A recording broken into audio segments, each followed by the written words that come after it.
Hi everyone, this is Molly McCord and welcome to a new video on the Gemini new moon. It is exact June 3rd, 2019 at 6:01 a.m. That's Eastern Daylight Time, and this is of course on the east coast of the US, so make sure and adjust for your time zone and your location on the planet, as that is when this lunation will be exact for you. So this new moon in Gemini is happening at 12 degrees and 33 minutes. The sun and the moon meet up in the same point in the sky, and it is the darkest time of the month.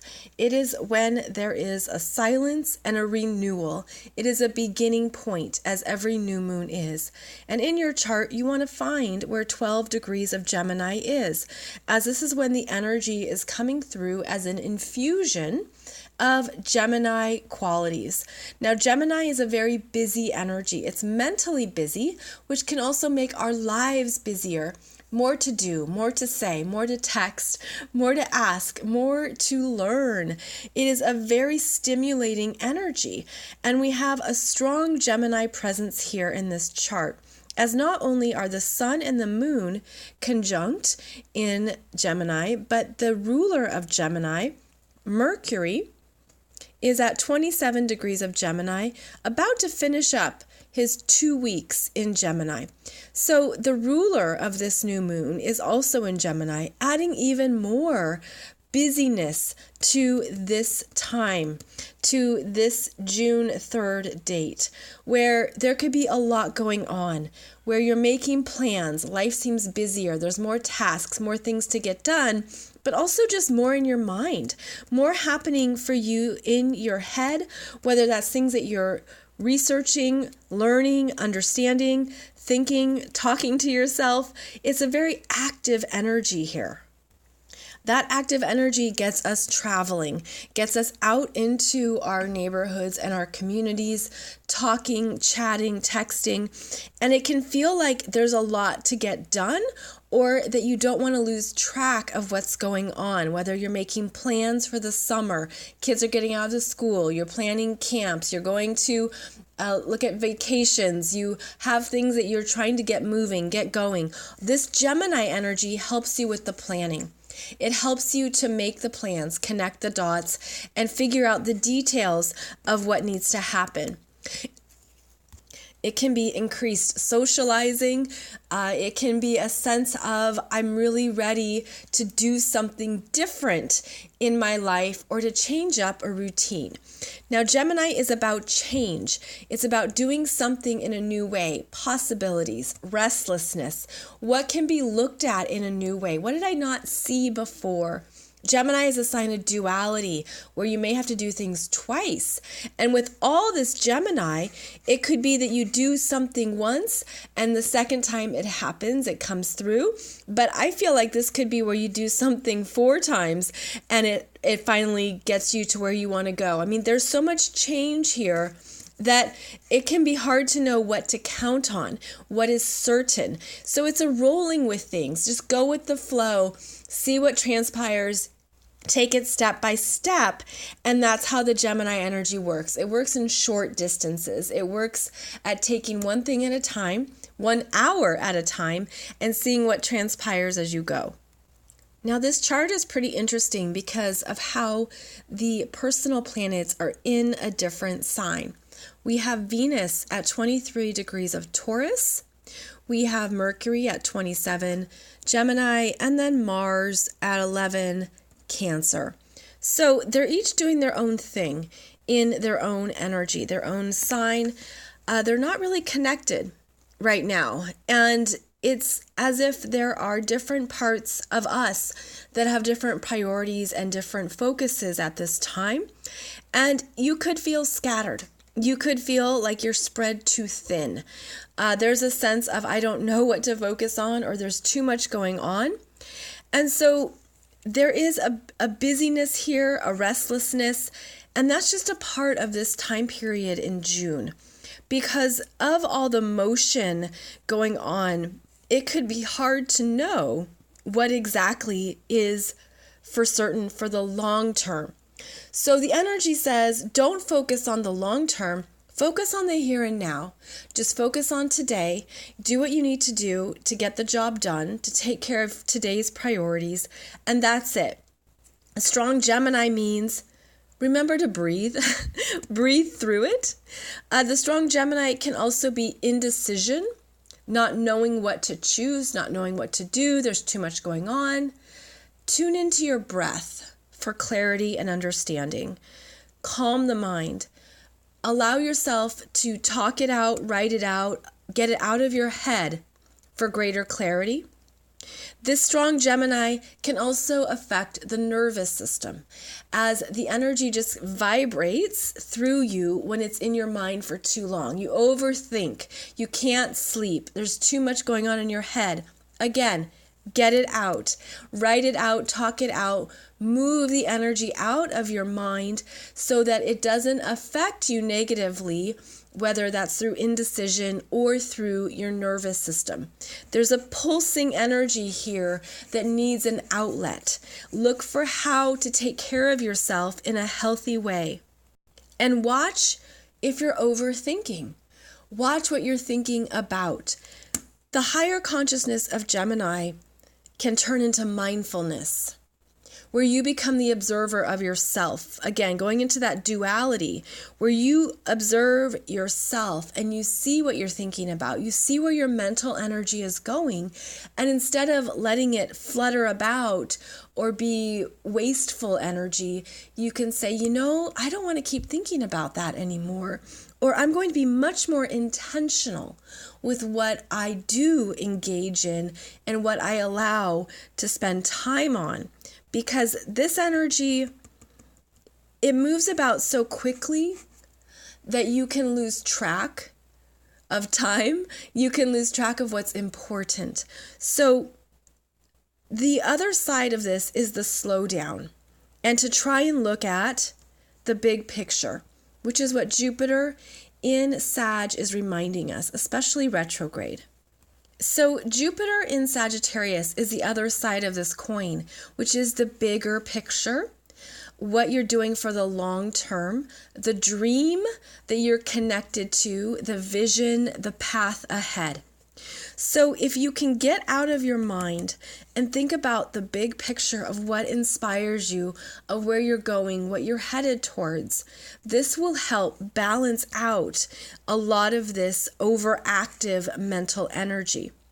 Now, both the moon and the sun are going to be making a T-square to Jupiter at 20 Sag and Neptune at 18 Pisces. This is going to happen at two different times. The moon will be making this T-square first when it hits 18 degrees of Gemini, and it will make that square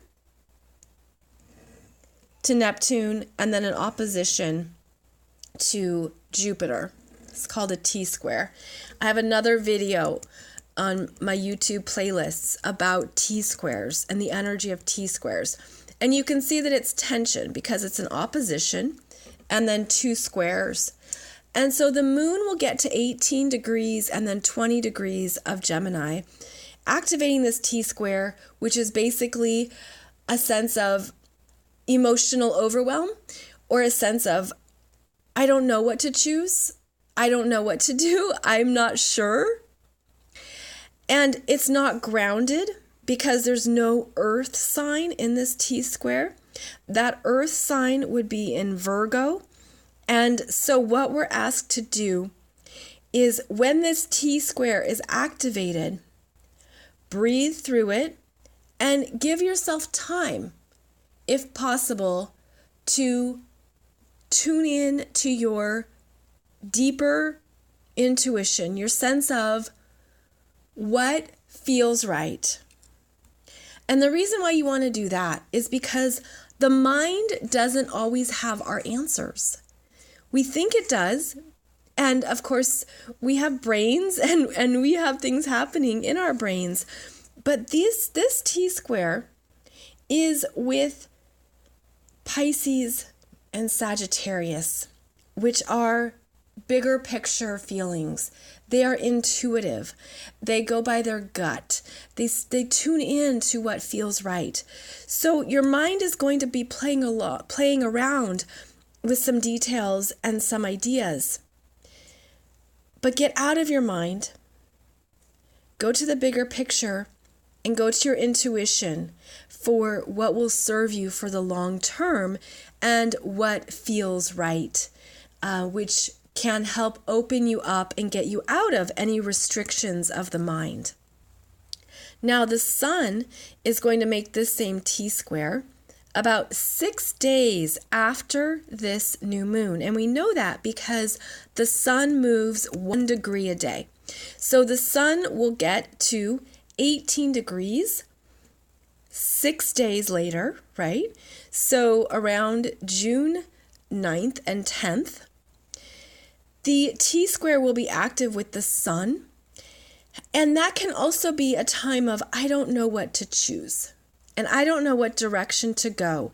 I have all these ideas, all these thoughts, all these things that sound right, that make sense.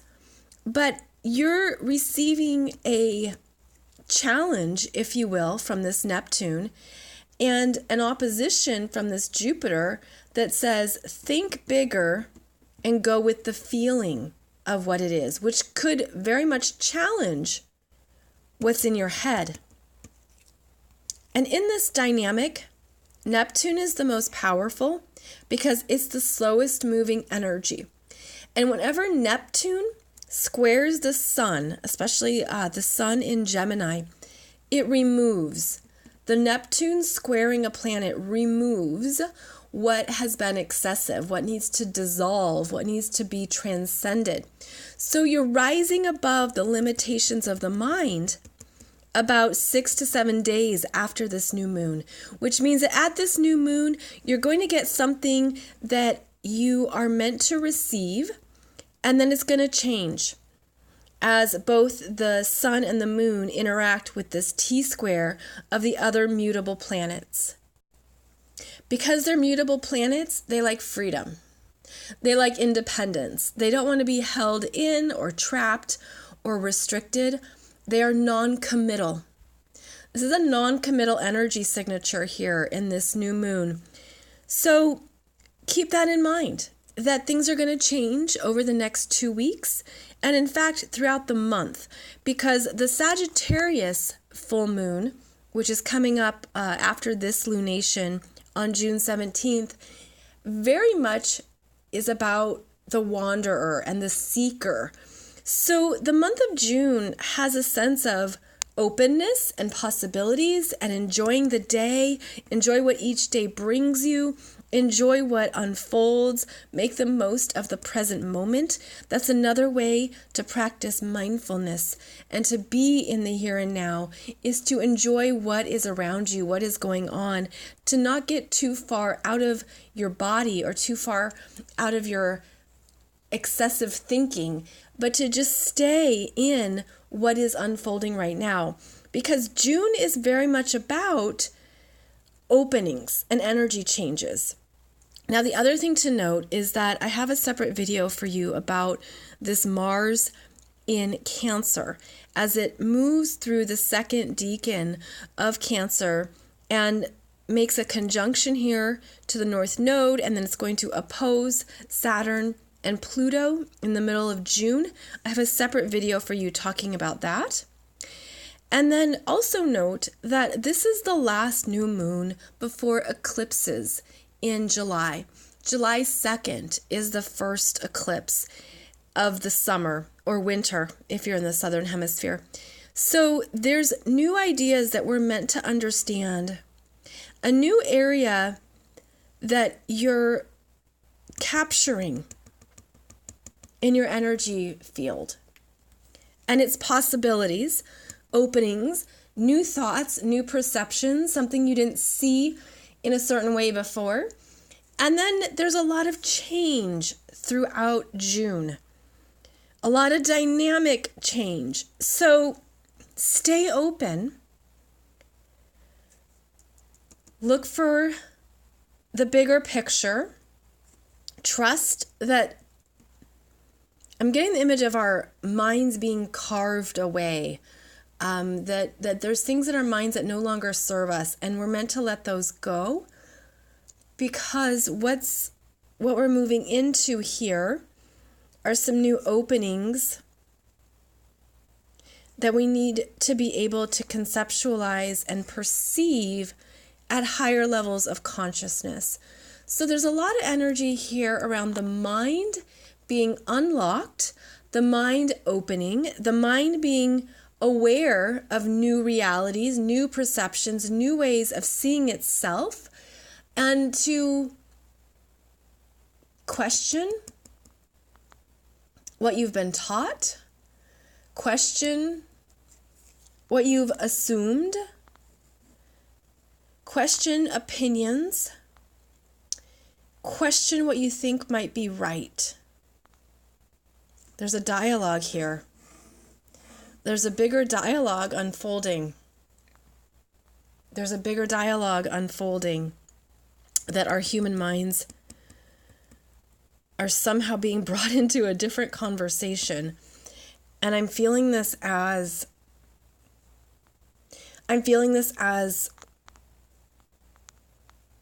again, asking new questions, being aware of our thoughts and what we've assumed, and allowing new information to come into the dialogue. So we are going to have a very interesting month of June. And I hope that you have some fun activities to look forward to this month. Again, that's what the Gemini energy does. It says, let's have fun. Let's go do something carefree and not get too locked into our responsibilities. So focus on fun as well as June gets going. And it will be a very interesting month. I'll be back soon with the next video on the Sagittarius full moon. And I've got some interesting things to share with you about that full moon too. So thanks for joining me. Thanks for subscribing, commenting, liking, and sharing. I'm glad that so many of you are sharing these videos with other people who are interested in astrology too. And I look forward to connecting with you in the next video soon. See you there.